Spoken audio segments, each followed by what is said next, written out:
Welcome to the Leadership Launchpad Project, brains behind the business. It's your front row seat to the business elite. New episodes twice a week. Welcome to the Leadership Launchpad Project. I'm Rob Kalwarowski, and as always, we have an incredible special guest with us. Ben Wise is here, and Ben is the co-founder of Captivate and the head of Programmatic Media at Google. Ben, how are you? I'm doing great. Thank you for having me today. Thanks for joining the show. And for everyone out there, obviously, you know we have to start this show with a quote. And so I have one here from Walt Disney. And he says, "All our dreams can come true if we have the courage to pursue them." I like it. I like it. Yeah. I do. What do you think? What do you think about it?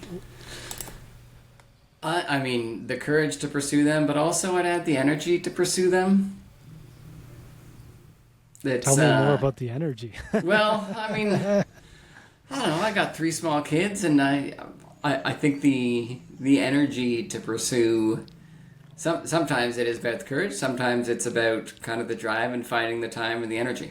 And there are things certainly that I want to do at times. And I was like, oh, no, I'm just too tired. Or, oh, I'm off to the hockey rink for the 7th time in the last 4 days. So it's a great quote. Maybe a little idealistic at times. But also as, life changes, what those dreams are, maybe changes too. And so maybe the dream I'm chasing includes 7 hockey games in a week. It's both, yeah. Yeah. But you're totally right, is sometimes, the values and alignment always matter too, right? And so that's where it comes in, is like a family and those, supporting your kids is part of that, then that's in alignment absolutely. With that. And so you're right, is goal shift. Yeah. Now, I made a joke recently. When I was 18, my dream car was a Porsche. yeah.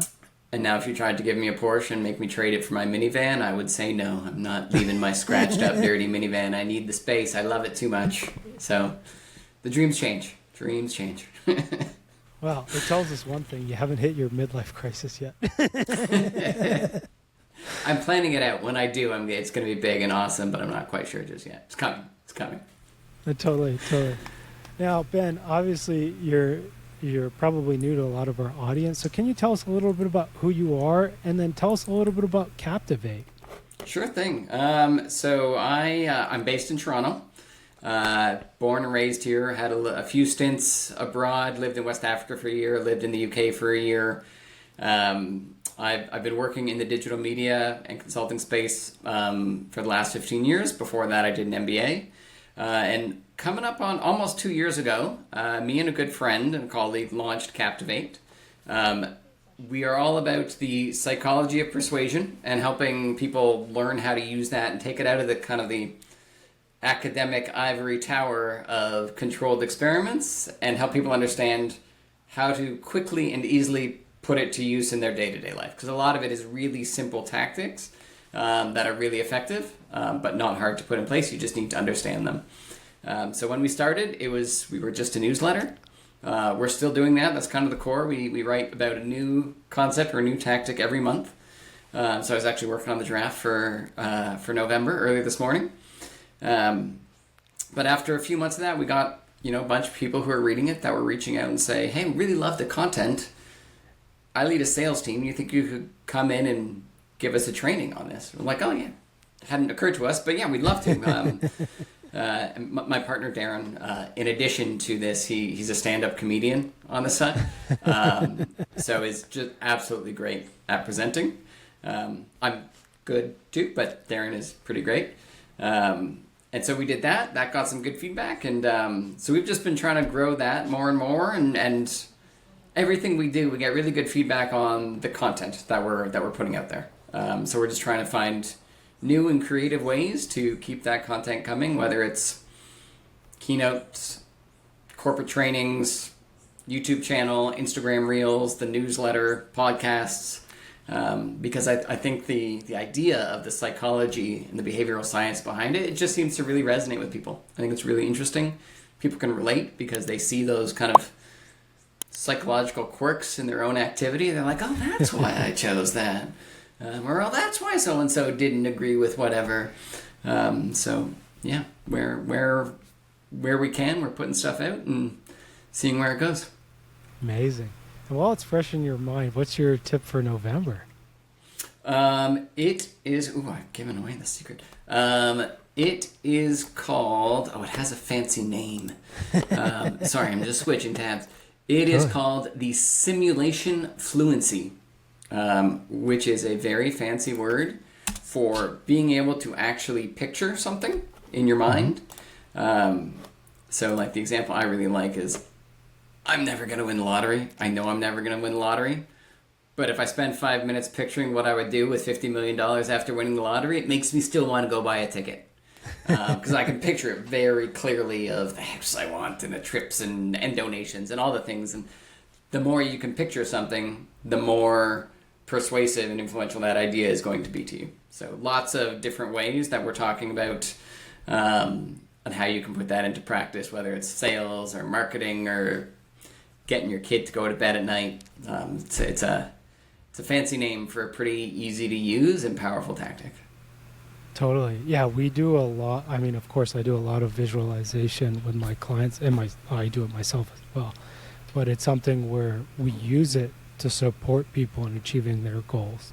Is exactly what you mentioned for the lottery. I mean, obviously, lottery is not mathematics. It's an extreme example. A great goal, but like if they're thinking about doing, writing a book or speaking, doing keynotes or achieving the next level in their career, like, it helps build that belief that you can do it. And then that was what you're mentioning, right? Is it leads to the actions that get there.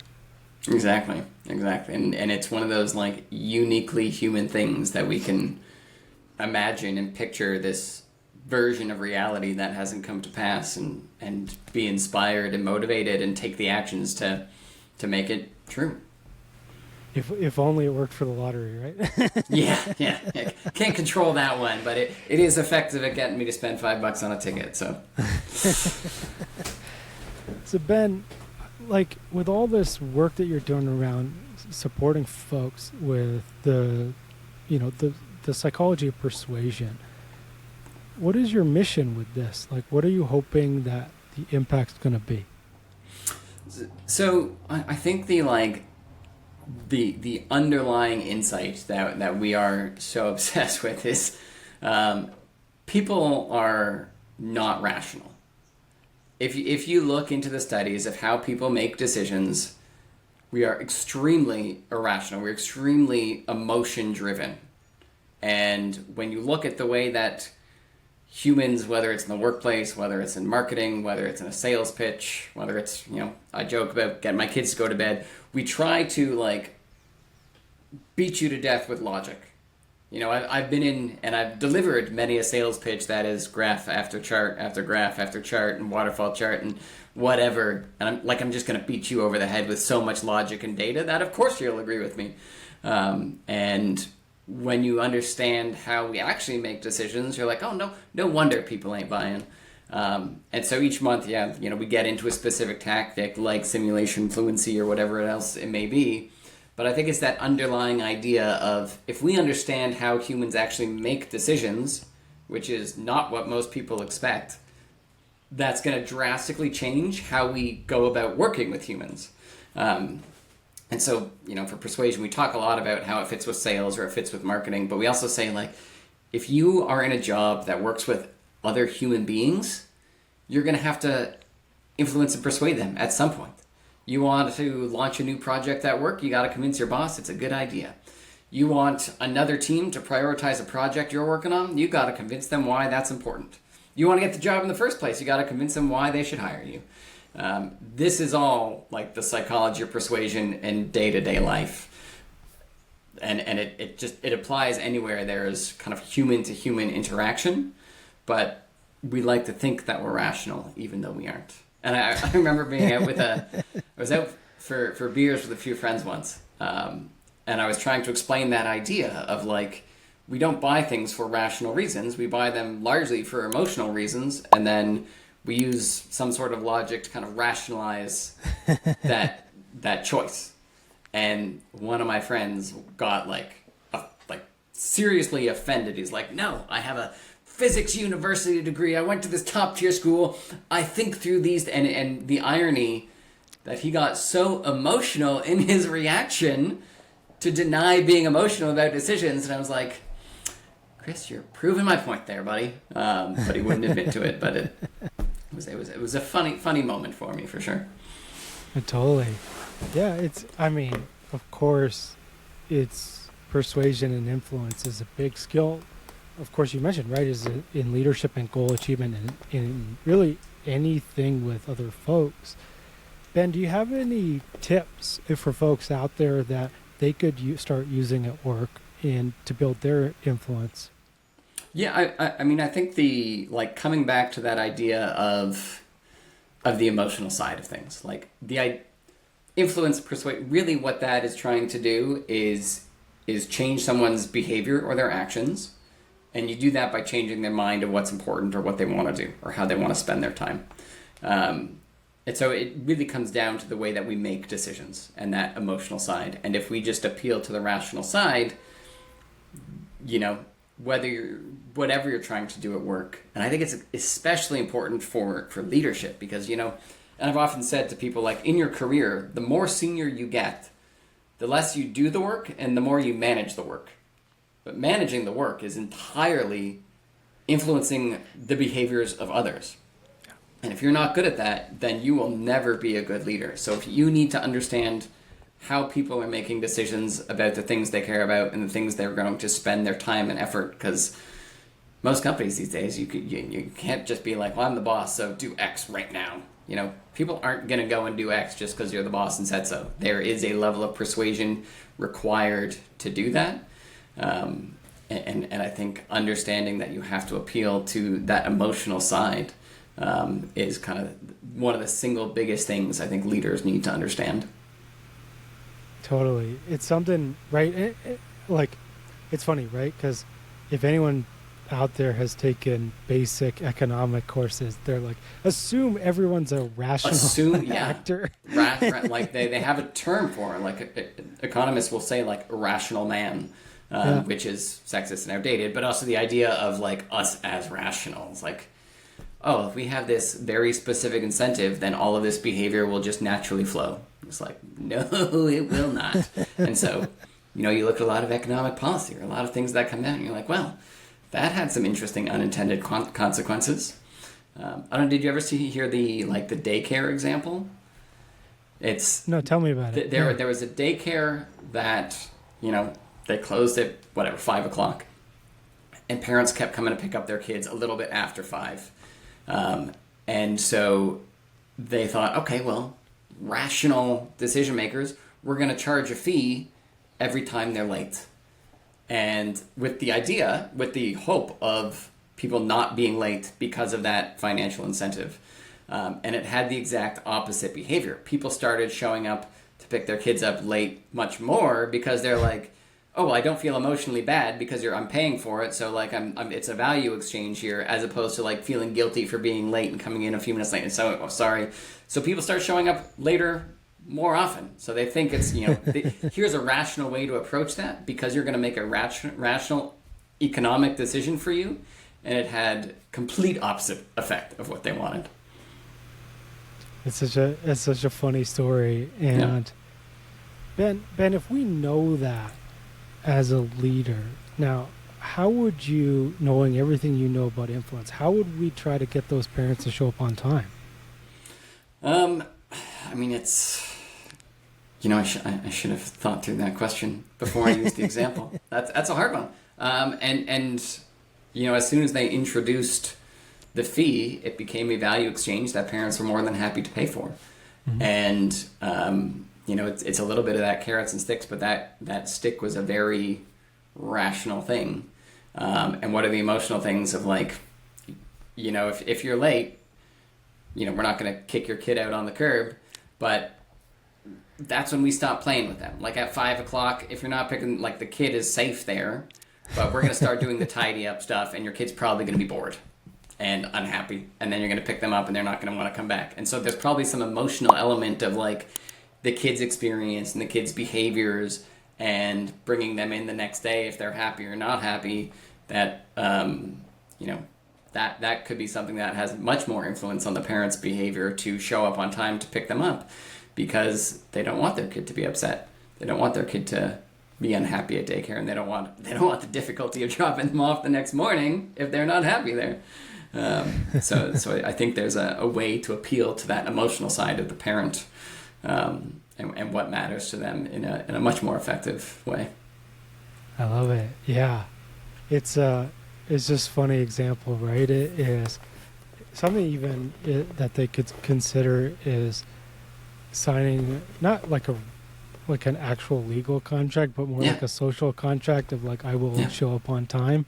Yeah. And it's stuff like that are, these weird tricks that seem to work. Yeah. When they have absolutely no, like, if you put your name on something, you physically write it, that's been shown to like, it gives you a much higher level of buy-in for that behavior, that action. I love that idea, because it is in no way enforceable. It is in no way a binding contract, but emotionally it feels like a binding contract.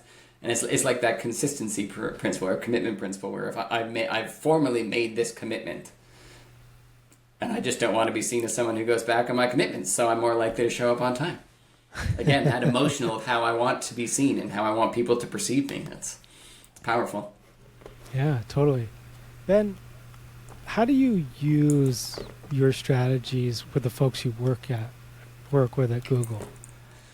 Well, so it's interesting because I think like there's a lot of very specific tactics that have been well researched and documented through kind of the academic world over the years. And certainly there are ones that apply in certain situations.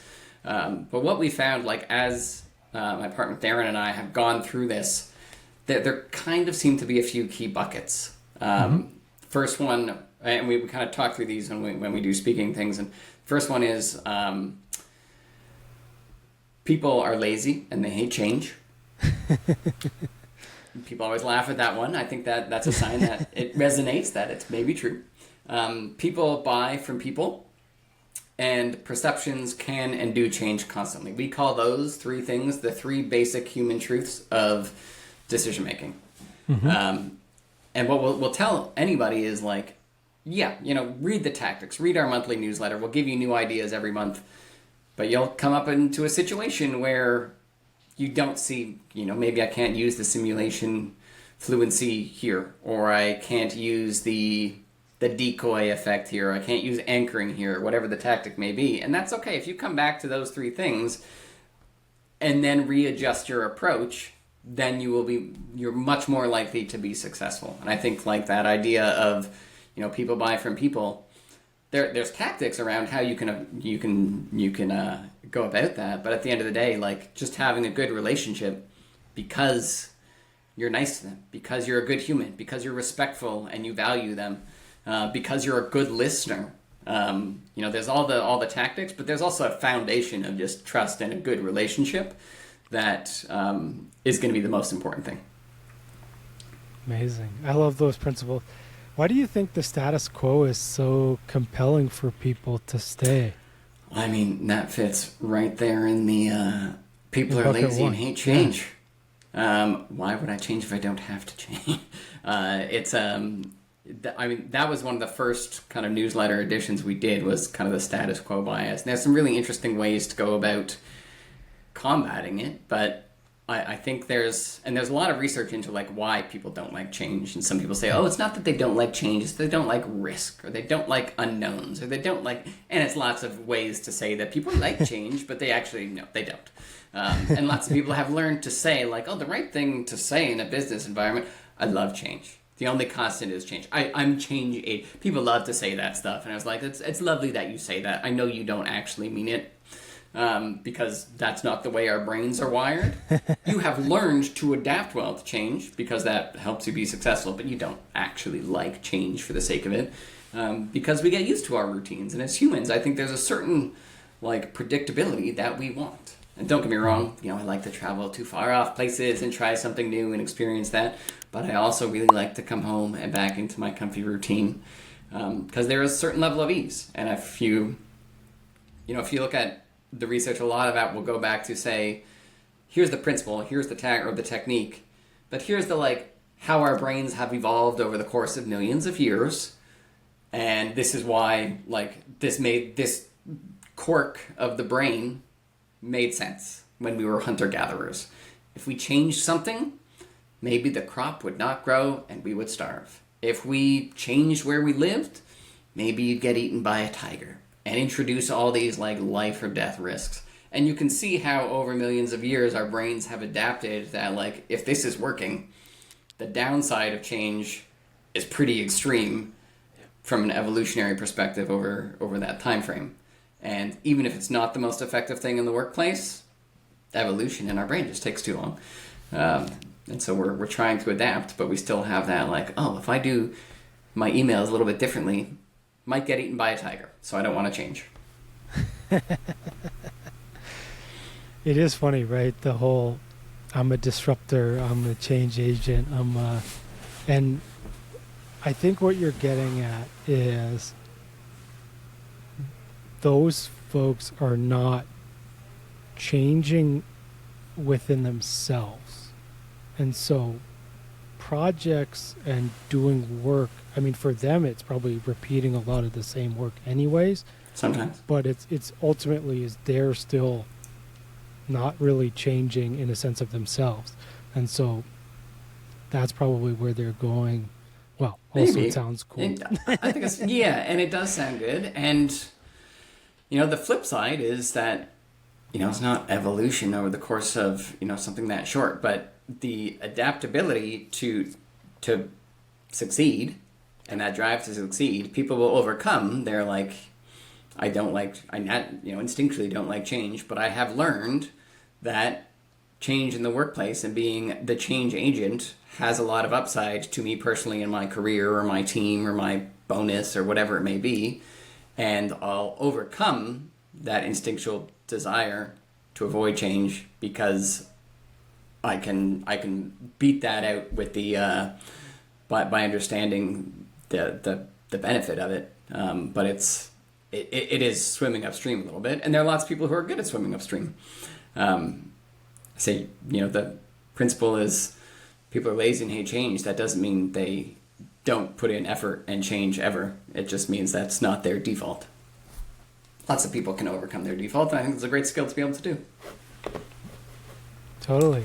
Now, of course, we have to ask you about, you mentioned you serve on the board of the Daily Food Bread Bank. Can you tell us a little bit about that? Yeah, so it's the Daily Bread Food Bank. That is they're the biggest food bank organization in Canada. And they focus specifically on the Toronto. So the food banking in Canada is kind of very much set up by city or by region. So they serve kind of the vast majority of the greater Toronto area. I've been on their board I'm in my 8th and final year as a board member. And it's just such an incredible organization. And if you look at, I don't want to get too depressing, but if you look at the state of society and the need for food banks and the demand of clients going to food banks, it is out of control. I think the latest one that came out was 1 in 10 Canadians, and Canada's held up as this very strong safety net, very wealthy country, and 1 in 10 Canadians used food bank in the last year. So whatever social contract that existed of, if you work hard and you get a job, you will be able to live a comfortable life. And I think that's kind of broken right now. I think the fastest growing segment of people coming to food banks for the first time are people with full-time jobs because, as I said, the social contract is broken. They have a full-time job over the minimum wage, and it does not give them enough money to live and afford rent and afford the basics and afford food, and they are forced to go to a food bank. And there's absolutely no shame in going to a food bank when you need it. It's there for that exact reason. And I firmly believe that everybody has a basic human right to food. But I think our social contract is just not living up to what it needs to. It's we don't go political on the show, but Yeah, I totally agree. I won't get into the details of government policy. I'll save that for another time. But hopefully, I think everyone, regardless of political spectrum, can agree that the demand on food banks is far higher than it should ever be. Oh, 100%. Ben, I mean, you do a ton of stuff. Like, of course, you're employed full time. You do Captivate on the side. You're volunteering. It says also that you're consulting on multiple startups. Like, what mission are you on, and what goal are you shooting for? Good question, and I don't have a good answer. People often ask that question specific to Captivate of like, so what are you trying to build? I don't know. We really enjoy doing it. I love the process of the research and the content. I love writing. I love the speaking engagements we do. And it's a lot of fun, and it's a lot of like intellectual stimulation to work on. So I do it, and I hope it goes somewhere. But if you were to say, what does success look like in 24 months? I don't have an answer. And part of it is like, I have a great day job. I love it. I'm very fortunate and very grateful to work there. And I have things that I'm interested in trying and doing, whether that's Captivate or the stuff with Daily Bread or working with startups. I'll be honest, it's not part of like a grand vision for myself or my career. It's things where I have an interest, and so I, overcoming my status quo bias, and I will go out and try to get involved and learn and try something new. I was chatting with someone actually earlier today and saying like it's, especially when you work in a big company, and as great as the job may be, you become a very, very specific subject matter expert. And so I could be the top of Canada for programmatic media, but that's a very specific thing. And sometimes I want to learn about other things, or I want to get involved in other things. And that's, when I look at the stuff with Daily Bread, or if I look at the stuff with the startups, the variety of things that you work on there is just so broad and diverse that it's just so interesting to get to work on it. And I think that's part of what draws me to that is there's so much out there. And maybe it's that FOMO that's kicking in, the psychological term, loss aversion. I'm afraid of losing out on those opportunities to learn and try new things and get involved with other organizations. So it can be taxing on my calendar at times. My wife is wonderful and very supportive. But it's, there's just a lot to try doing. It's also amazing, and it clearly, like as you talk about it, you light up, and that's a piece of advice for folks out there, right? It's clearly for you. It doesn't look like it's the fear of missing out. It's you love learning and expanding and growing, and that's something that most folks like. Like most folks like to learn new things, and it's actually good for your brain, and it produces a lot of great chemicals, and so it's doesn't necessarily like need to be this picture of a goal. It's just as you mentioned, right? Is like do the things you love, and things will naturally happen and progress. Yeah. And people ask, like, so I'm pretty active on LinkedIn. Mm-hmm. People are like, what do you get out of that? And it's like, I'm not sure. But I have like this underlying theory. It's basically karma. If I think, if I put good out there, whether that's through content, whether that's, a lot of students will reach out and say like, hey, I'd love some career advice. I'll try to always jump on a call with them because somebody did that for me. Or maybe a few years from now, I'll be reaching out for someone for some advice. And like, if you put out good will come back. Amazing. Ben, I would like to ask you this, since a lot of our clients and listeners are entrepreneurs themselves, like, of course, you work with a lot of these, startups. What is a piece of advice that you could recommend to them, given your experience in that space? Yeah, I mean, I've been really interested because when I started working with startups, I really kind of built myself as an advisor as, got a lot of sales and go-to-market experience in the tech world. And I built up a good network. in that space. And so I can be helpful in terms of how you figure that out, how you refine your pitch, how you interact and interface with customers and all that stuff. But as you get into it, there's also a certain element of like, having worked in big companies and small companies in the past, you learn a lot about just how the business operates. And a lot of founders, especially, first-time founders or really young founders, they have so much passion and so much energy and drive, but they also don't know some of that like procedural stuff or the internal systems and infrastructure, which is extremely boring, but extremely important. And so I for especially early or first-time founders, I would really think about, as you're building and scaling a company, big companies got big because they were doing something right, and you don't want to avoid that entirely. And I think there's this view of like, these big, slow-moving, lumbering giants. But some of the things they do are really effective. So one example was I was working with one of the startups who had they had hired a new developer, and then they had to let him go like a month later. And I had not talked to them before about it, but he mentioned it, and I was like, that's a bit of a red flag that happened so quick. So can you tell me a little bit about your interview process? And I'm not an expert, but I have done a lot of interviewing and hiring over the years in day jobs. And he was like, we had a coffee and I liked him and he sounded like he knew what he was doing. So we wanted to move fast. So we hired him. And it's like, okay, well, let's talk through maybe how we might want to build out that process, because you spent a bit of time hiring, you spent money on the person's salary, you got very little value back, you lost time, which in a fast-moving startup is so important. And let's put a little bit of thought into what that process should look like. We want to keep it fast, we want to keep it nimble, but a little bit of that process will help you do a better job of it. And since then, their hiring has looked a little bit different and has been a lot more successful. So I would say to kind of founders and startups and entrepreneurs, process is not the enemy. The right process for your company is going to help you go faster, further, and better. Not a sexy answer at all. Process. It's not sexy, but you're 100% right, and I see this too. And like I worked at like a company 5,000-10,000 folks, and I obviously now I work with entrepreneurs, and some of them are, especially in those scaling companies that are scaling really quickly. Process needs to be a thing. Yeah.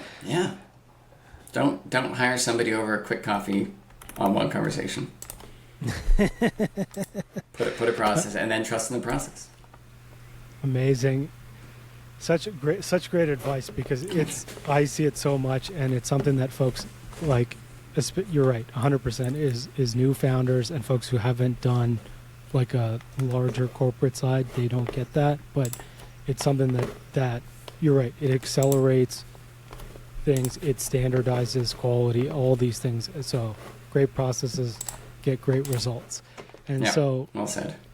For folks out there, if you want to connect with, one is if you want to find Captivate, you can check out captivatenewsletter.substack.com, and then I've also put in their Instagram, TikTok, YouTube, and LinkedIn in the podcast notes, as well as I put Ben's LinkedIn in the podcast notes as well. Now, Ben, with all those links, is there anything else you want to tell us about your company or where they can find you?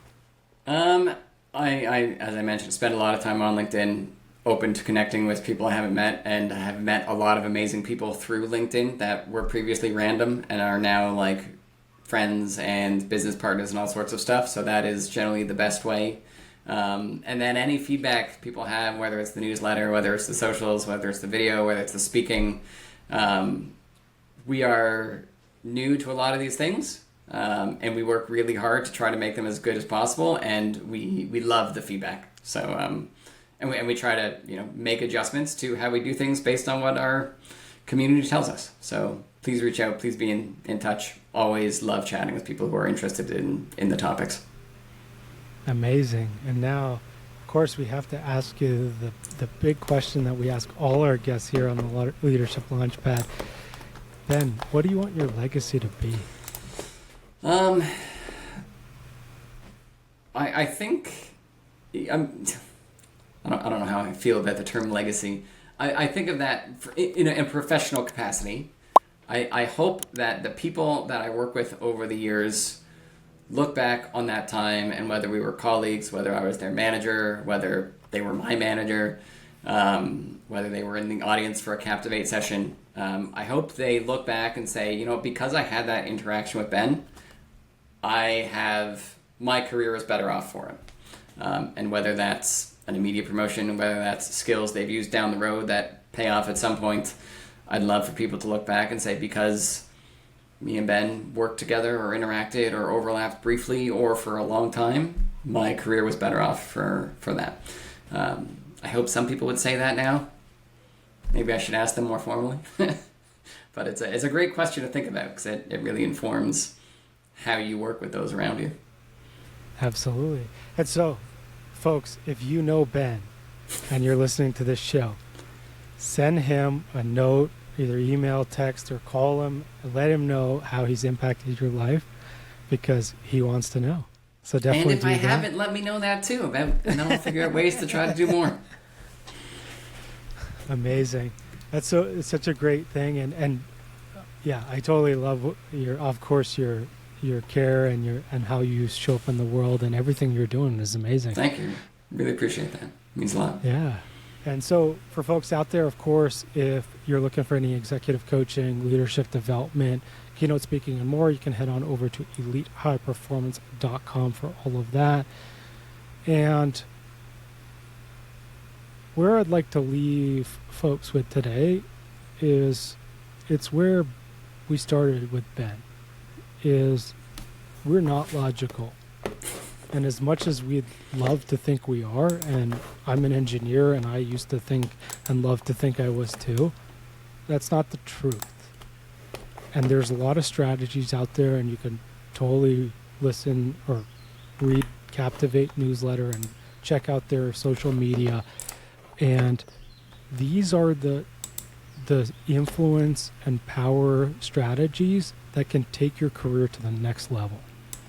And I do, obviously Ben coaches this. I work with a lot of my clients on the same things. These are the strategies that truly work. And so learn about them, get out there, take your influence to the next level, and let's make it happen. Ben, thank you so much for joining us today. Thank you. It's been really great to chat. Amazing. Everyone, thank you so much for listening, and we'll see you all next week.